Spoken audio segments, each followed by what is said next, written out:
Hello students, welcome to my पाठशाला।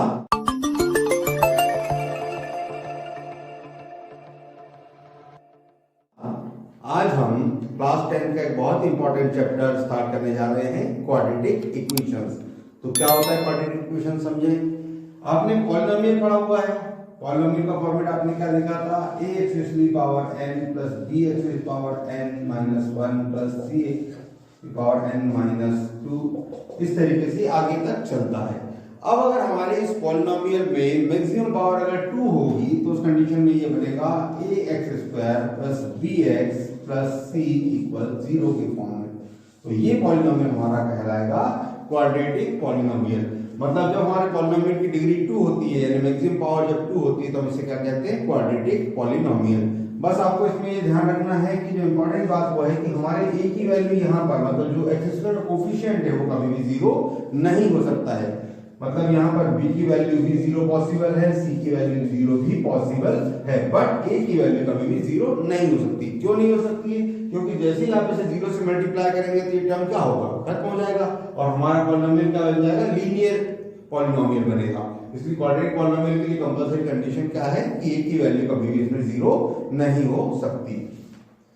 जैसे example समझिए, अगर मैं इस तरीके से लिखता हूं कि 3x square minus 7x plus 5 equal to 0, तो ये मेरा एक क्वाड्रेटिक पॉलिनोमियल है। और अगर मैं यहाँ पर लिखूं कि 5x स्क्वायर माइनस 9, तो ये भी क्वाड्रेटिक पॉलिनोमियल है। अब आप कहेंगे कि इसमें तो दो ही टर्म है, तो सेकंड हम टर्म की बात करें तो देखिए यहाँ पर x स्क्वायर वाला टर्म हमारे पास में, लेकिन x वाला टर्म नहीं है। तो उस कंडीशन में यहाँ पर b की वैल्यू कैसी होगी, 0 होगी। और यहाँ पर हमारे पास में c की वैल्यू क्या है, माइनस 9 है। ये इस तरीके से भी हो सकता था कि 7x स्क्वायर माइनस 6x, ये भी हमारा क्वाड्रेटिक पॉलिनोमियल है।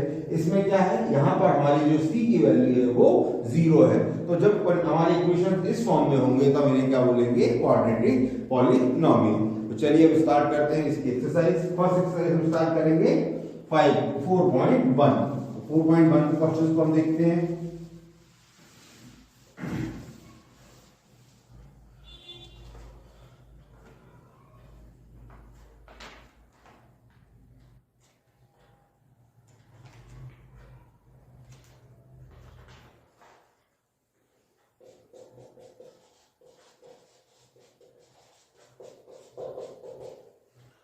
फर्स्ट क्वेश्चन देखें क्या है। हमसे कहा गया है कि check whether the following are quadratic equations. हमें चेक करना है कि इक्वेशन क्वाड्रेटिक है या नहीं है। तो फर्स्ट इक्वेशन का फर्स्ट क्वेश्चन का फर्स्ट पार्ट ये पे है x प्लस 1 का स्क्वायर इक्वल हमारे पास लिखा हुआ है 2 इंटू एक्स माइनस 3। जब इसे आप सॉल्व करेंगे तो क्या होगा, ये a प्लस b का होल स्क्वायर फॉर्मूले से आप खोलेंगे इसे, तो ये होगा आपके पास x square plus 2x and plus 1, और ये होगा आपके पास 2x माइनस 3।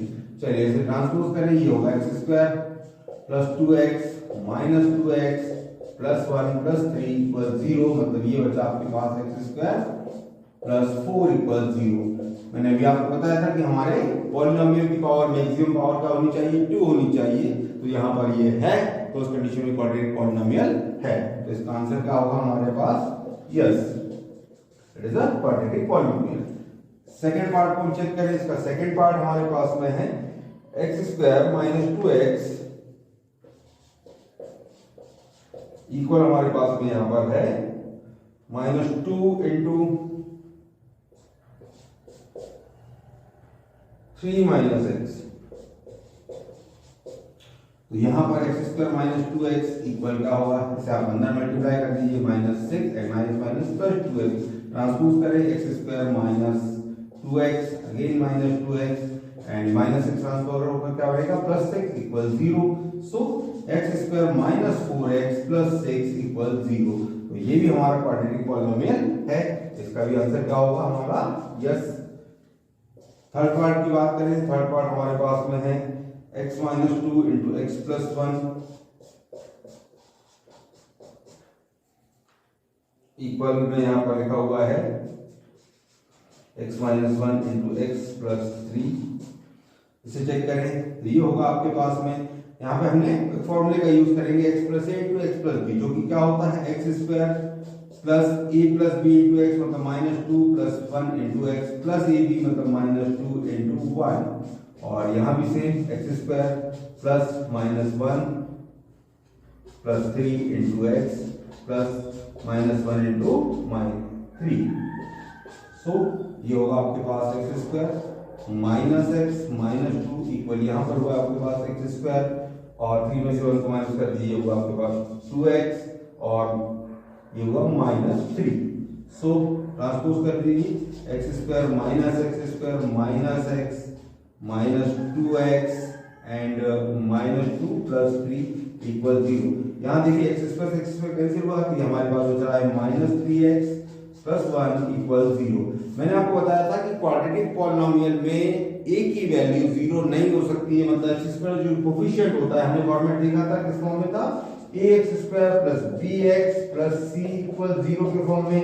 यहाँ पर जो ए हमारा है मतलब एक्स स्क्वायर कोफिशिएंट कभी भी जीरो नहीं हो सकता है, तो यहाँ पर आप देख रहे हैं यहाँ पर एक्स स्क्वायर वाला टर्म नहीं है मतलब ए की वैल्यू जीरो है, तो ये क्वाड्रेटिक पॉलिनोमियल हमारा नहीं है, तो इसका आंसर हो गया हमारा नो।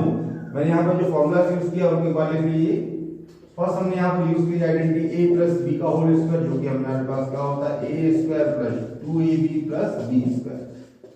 सेकंड हमने यहाँ पर यूज किया है x plus a into x plus b का फॉर्मूला जो कि हो गया x square plus a plus b into x plus a b. साथ ही साथ हम यहाँ पर यूज कर सकते हैं करने वाले हैं ए माइनस बी का होल स्क्वायर, इसका फॉर्मूला यहाँ पर होगा a square minus two a b plus b square और a plus b into a minus B का फॉर्मूला क्या होता है a square minus b square. अगर हम a प्लस बी के होल क्यूब की बात करें तो ये होता है a cube plus b cube plus three A b into a plus B. इसी तरीके से a माइनस बी का होल क्यूब क्या होगा, ये होगा a cube minus B cube minus three A B और अगेन ब्रैकेट में a माइनस बी। तो ये हमारी आइडेंटिटीज यहाँ पर यूज हो सकती हैं, तो आप इन सभी का स्क्रीनशॉट ले लीजिए।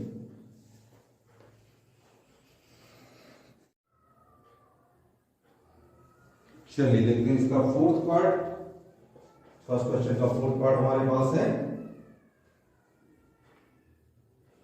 x minus three into two x plus one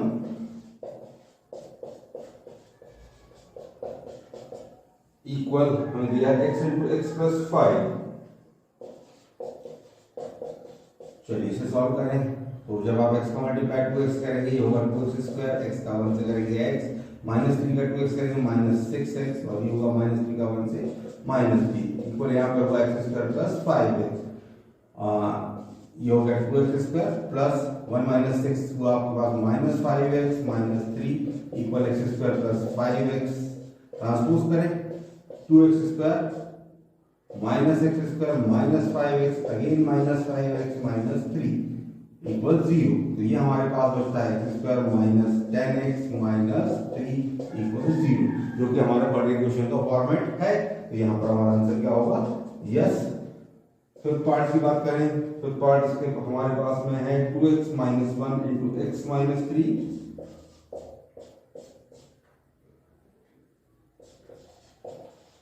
equal हमारे पास में है x plus five into x minus one.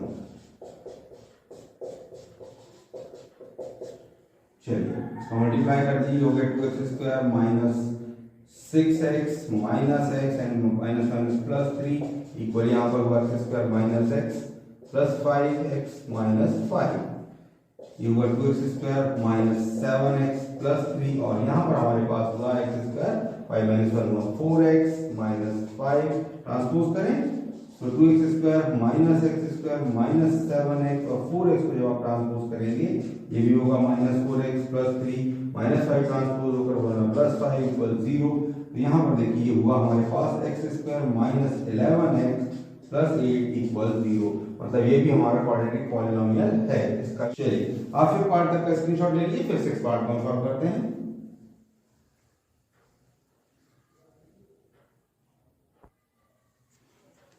चलिए देखते हैं सिक्स पार्ट। सिक्स पार्ट हमारे पास में है x square plus three x plus one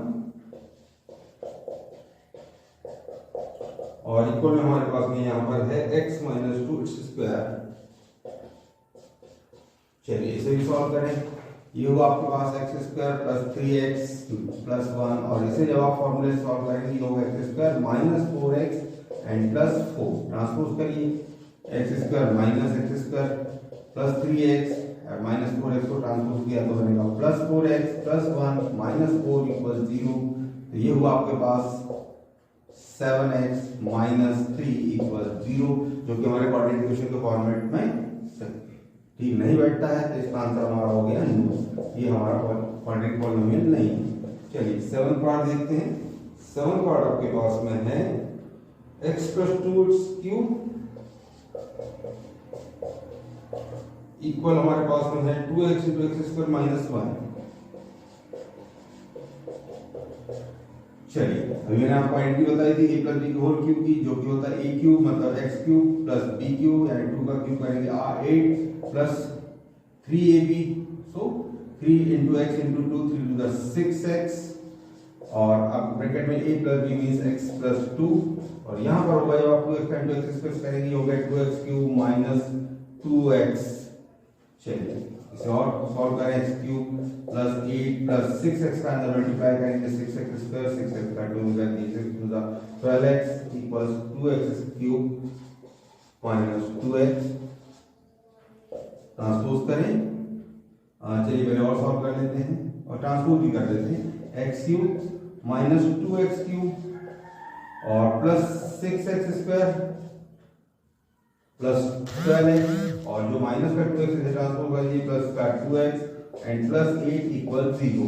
तो यहाँ पर देखिए आपके पास ये बचता है minus x cube plus 6x square 12 plus 2 14x plus 8 equal 0। तो ये हमारा पॉलिनोमियल जो आपको दिखाई दे रहा है, यहाँ पर डिग्री कितनी है हमारे पास 3 है, मतलब ये पॉलिनोमियल कैसा है, क्यूबिक पॉलिनोमियल है, और हमसे क्या पूछा जा रहा है क्वाड्रेटिक पॉलिनोमियल के बारे में। तो इसका आंसर क्या होगा नो। 8 पार्ट देखें, इसका 8 पार्ट है x cube minus 4x square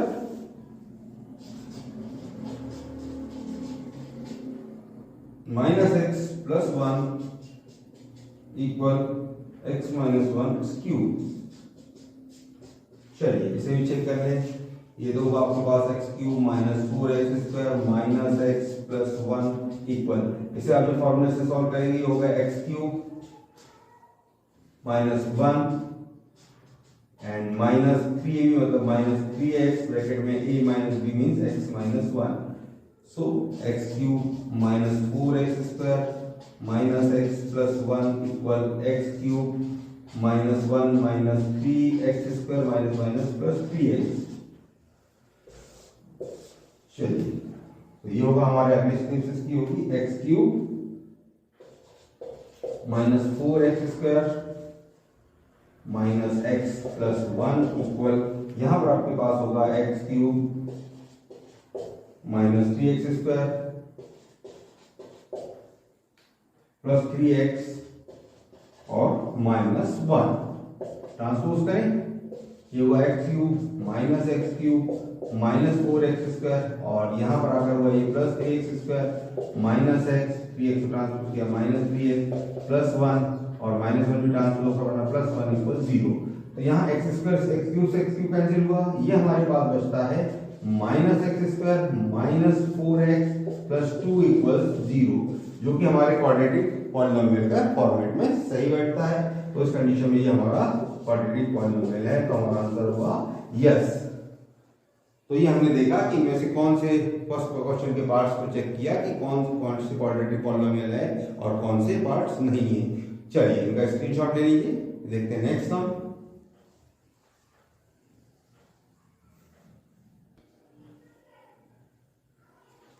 चलिए देखते हैं next sum, question number 2। Question number 2 में हमें क्या करना है, represent the following situation in the form of quadratic equation. हमारे पास कुछ इक्वेशन कंडीशन दी है, उसे हमें क्वाड्रेटिक इक्वेशन के फॉर्म में चेंज करना है। तो देखते हैं पहला question, the area of rectangular plot is 528 square metre, the length of plot is 1 more than twice breadth, we need to find the length and breadth of plot। हमें दिया हुआ है कि एक रेक्टेंगुलर प्लॉट का एरिया कितना है 528 square metre है। हमसे ये कहा गया है कि जो लेंथ है वो कैसी है, ब्रेड्थ के ट्वाइस से 1 मीटर मोर है। तो जिसके कंपैरिजन में दिया पहले उसे ले लीजिए। तो यहां मैं लिख रहा हूं let breadth of plot be x, breadth हमने ले ली प्लॉट की एक्स, तो उस कंडीशन में लेंथ क्या होगा,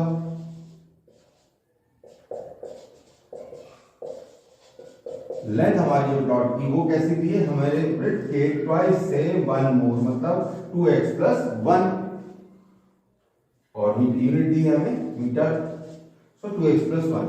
अब जो एरिया होता है, एरिया ऑफ रेक्टेंगल क्या होता है, ये होता है लेंथ इनटू ब्रेड्थ, और इसकी वैल्यू हमें दी है 508 स्क्वायर मीटर। चलिए लेंथ की वैल्यू अभी हमने क्या देखी, यहां पर देखा हमने 2x प्लस 1, और ब्रेड्थ की वैल्यू हमारे पास में यहाँ पर x इक्वल कितना हुआ 508, मल्टीप्लाई कर दीजिए, ये हुआ 2x का मल्टीप्लाई x से किया 2x स्क्वायर, 1 का मल्टीप्लाई x से किया x इक्वल्स 508, ट्रांसपोज करें, ये हो गया 2x square plus x minus 508 equal 0। तो ये हमारा क्वाड्रेटिक इक्वेशन तैयार हुआ। चलिए इसका स्क्रीनशॉट ले लीजिए।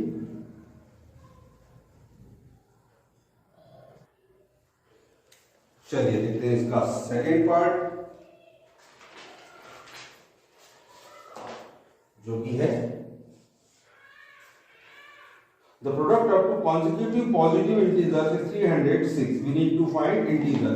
दो कॉन्सेक्यूटिव इंटीजर्स है, कॉन्सेक्यूटिव मतलब क्या होता है, जो लगातार आते हैं। अगर हम इवन नंबर्स की बात करें तो 2 4 6 8 ये नंबर्स कैसे कॉन्सेक्यूटिव है। ऑड नंबर्स की बात करें 1 3 5 7 ये सब नंबर्स कैसे कॉन्सेक्यूटिव है, लगातार आ रहे हैं। तो अगर ऑड नंबर्स की बात करें इनका डिफरेंस कितना होता है, 2 होता है। इवन नंबर्स का डिफरेंस भी कितना होता है, 2। लेकिन हमसे यहाँ पर हमसे नॉर्मली क्या कहा, पॉजिटिव इंटीजर्स मतलब 3 4 5, तो इन सभी में डिफरेंस कितना होगा, 1 होगा। तो हम यहाँ पर सपोज कर लेते हैं कि let first integer be x, तो सेकंड का होगा या नेक्स्ट का होगा, अदर आपका होगा उससे 1 मोर, मतलब x प्लस 1। और आपको जो कंडीशन दी है, हमारे पास जो कंडीशन हमसे क्या कहा, इनका प्रोडक्ट कितना है 326, तो x into x plus 1 equal आपको कहा है 306, मल्टीप्लाई कर दीजिए, हुआ x square plus x equal 306, 306 को ट्रांसपोज करिए, x square plus x minus 306 equal 0। तो ये हमारा क्वाड्रेटिक इक्वेशन तैयार। चलिए इसका भी स्क्रीनशॉट ले लीजिए।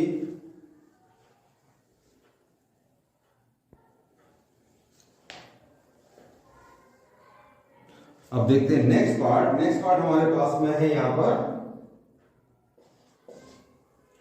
Rohan's mother is 26 years older than him. The product of their ages 3 years from now will be 360. We would like to find Rohan's present age. हमें रोहन की प्रेजेंट एज फाइंड करनी है। तो जो कंडीशन दी है उसकी बात करें कि रोहन की जो प्रेजेंट एज, रोहन की जो एज है, मदर की जो एज है वो कैसी है, 26 ईयर ओल्डर देन हिम। तो पहले कंपैरिजन में किसके दिया, रोहन के, तो पहले रोहन की एज लिख लेते हैं। Let Rohan's present age be x। ये तो रोहन की एज हो गई, तो उस कंडीशन में उसकी मदर की एज क्या होगी, उससे 26 ईयर मोर, मतलब x प्लस 26 ईयर। अब हमें आप जो कंडीशन में, क्वेश्चन में कंडीशन की बात करिए वो कब की करिए, आफ्टर 3 इयर्स, ठीक है। The product of their edges 3 years from now, मतलब आफ्टर 3 ईयर की बात करें तो आफ्टर 3 ईयर क्या होगा, तो ये हो गई हमारी रोहन की एज, ये होगी x में 3 प्लस होगा, x प्लस 3, और उसकी जो मदर की एज है वो पहले से x प्लस 26 थी, इसको में भी 3 इंक्रीज होगा, तो ये होगा x plus 29 year, x plus 29। और जो हमें क्वेश्चन में कंडीशन क्या दी है,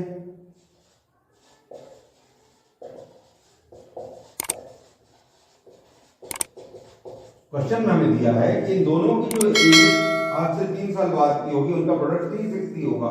मतलब x + 3 रोहन किए और उसकी मदर की एज x + 29, इनका प्रोडक्ट कितना होगा 360।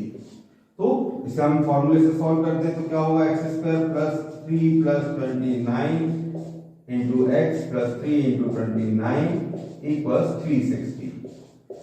मतलब x² + 32x प्लस यहाँ पर हम बात करें तो ये होगा 81 = 360। ट्रांसपोज कर दीजिए, x² + 32x + 81 - 360 = 0। सो x² + 32x माइनस यहाँ पर आपका 10 - 1 = 9, ये हुआ आपका 50 - 8 = 7 और ये हुआ आपके पास 279। तो ये बचा हमारा इक्वेशन x² - 30 + 32x - 279 = 0। तो ये हमारा क्वाड्रेटिक इक्वेशन तैयार है। चलिए इसका स्क्रीनशॉट ले लीजिए।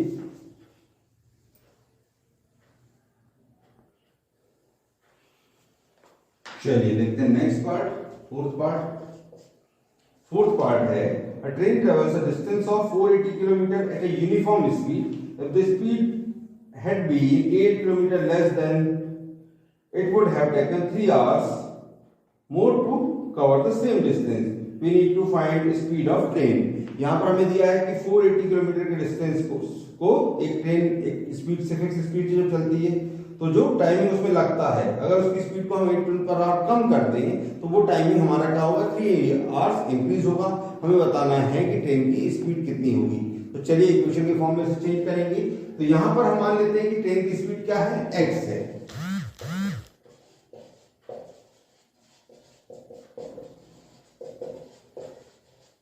x km/h होगी। अब देखिए आपने ये पढ़ा हुआ है, कि स्पीड इक्वल क्या होता है डिस्टेंस अपॉन टाइम के होता है। स्पीड इक्वल क्या होता है डिस्टेंस अपॉन टाइम। तो अगर मैं यहाँ पे टाइम की बात करूं तो टाइम क्या होगा डिस्टेंस अपॉन स्पीड। सो यहां पर आपको बात करें टाइम टेकन बाय ट्रेन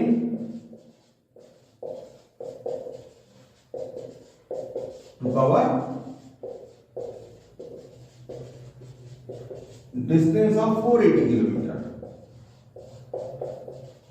अभी हमने देखा टाइम क्या डिस्टेंस अपॉन स्पीड, तो डिस्टेंस आपके पास है 480 और स्पीड हमारे पास में x, तो ये हो गया 480 अपॉन x आवर्स।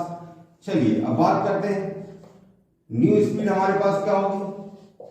अब ये कह रहे हैं हमसे कि ट्रेन की स्पीड क्या होगी, अगर 8 km/h इसको लेस कर दिया जाए तो जो हमारी पहली वाली स्पीड थी x उसे कम कर दिया तो x - 8 km/h। तो उस कंडीशन में क्या होगा, नया जो टाइम होगा वो कैसा होगा, ये आपका क्योंकि डिस्टेंस तो वही है 480 लेकिन स्पीड कितनी है x - 8। अब जो हमें कंडीशन दी हुई है कि ये जो टाइमिंग हमें लग रहा है ये पहले वाले टाइमिंग से कैसा है 3 आवर्स ज्यादा है। तो 3 आवर्स ज्यादा है। आपको यहाँ पर बहुत ध्यान से देखिए, आप एक काम करेंगे, एक तरफ आप लिख लीजिए पहले वाला टाइम 480 अपॉन x और दूसरी तरफ आप लिख लीजिए इक्वल का साइन लगाकर 480 अपॉन x - 8। अब ये तो आपको समझ में आ रहा है कि दोनों इक्वल हो ही नहीं सकते क्योंकि यहाँ पर स्पीड ज्यादा थी, यहाँ पर स्पीड कैसी है कम है। तो इसमें टाइम क्या लगेगा ज्यादा लगेगा। तो वो टाइम जब ज्यादा लगता है तो लोग यहाँ पर प्लस कर देते हैं, वही सबसे बड़ी गलती आपकी होगी क्योंकि आपको जब टाइम को इक्वल बनाना है तो उस टाइम को हमें क्या करना होगा, यहाँ प्लस करना होगा या उस टाइम में से माइनस करना होगा। तो मैंने यहाँ पर क्या कर दिया, उस 3 आवर्स को प्लस कर दिया है, या आप यहां पर ये कर सकते हैं कि इसमें से इसे माइनस कर सकते हैं। चलिए इन्हें ट्रांसपोज कर दें। सो 480 upon x minus 480 upon x - 8 and plus 3 equal हमारे पास बचा। चलिए इसका एलसीएम ले लेते हैं, ये हुआ x इंटू x - 8। जब x से डिवाइड करेंगे x कैंसिल होगा, x - 8 का मल्टीप्लाई 480 से, तो ये हुआ 480 इंटू x - 8 माइनस x - 8 से डिवाइड किया, x - 8 कैंसिल बचा है x का इंटू 480 में, तो ये होगा 480x प्लस यहाँ पर 3 का अपॉन कुछ नहीं होता 1 है, 1 से डिवाइड करेंगे तो ये पूरा बचेगा आपका, इसका मल्टीप्लाई होगा 3 से। सो 3 इंटू x - 8 इक्वल हमारे पास चल रहा है 0। देखिए ये x इंटू x - 8 जब 0 के साथ क्रॉस मल्टीप्लाई में जाएगा तो ये भी क्या होगा 0। अब हम बात करते हैं इस रिमेनिंग पोर्शन की। ये 480 का मल्टीप्लाई x से होगा तो ये होगा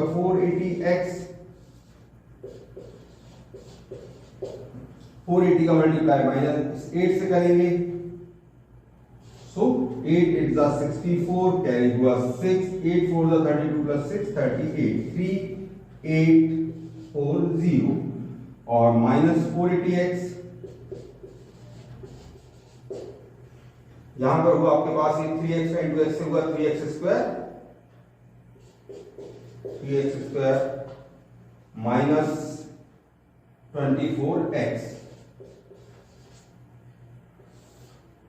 और अपॉन में जो चल रहा था अभी हमारे पास, हम यहां लिख दे रहा हूं x into x minus 8 equal चल रहा है 0। देखिए ये 480x इस माइनस 480x को कैंसिल कर देगा, आपका बचेगा 3x square minus 24x minus 3840 equal, ये 0 के साथ क्रॉस मल्टीप्लाई में चला गया तो ये हमारा प्रोडक्ट फंक्शन क्या हो गया 0। तो हमारा क्वाड्रेटिक इक्वेशन क्या बचेगा 3x square minus 24x minus 3840। तो ये हुआ हमारा क्वाड्रेटिक इक्वेशन तैयार। तो ये थी हमारी पहली एक्सरसाइज। अगली क्लास में हम नेक्स्ट एक्सरसाइज को स्टार्ट करेंगे। अगर आपको हमारा ये वीडियो पसंद आया हो तो इसे लाइक करें, शेयर करें और चैनल को सब्सक्राइब करें। Thank you.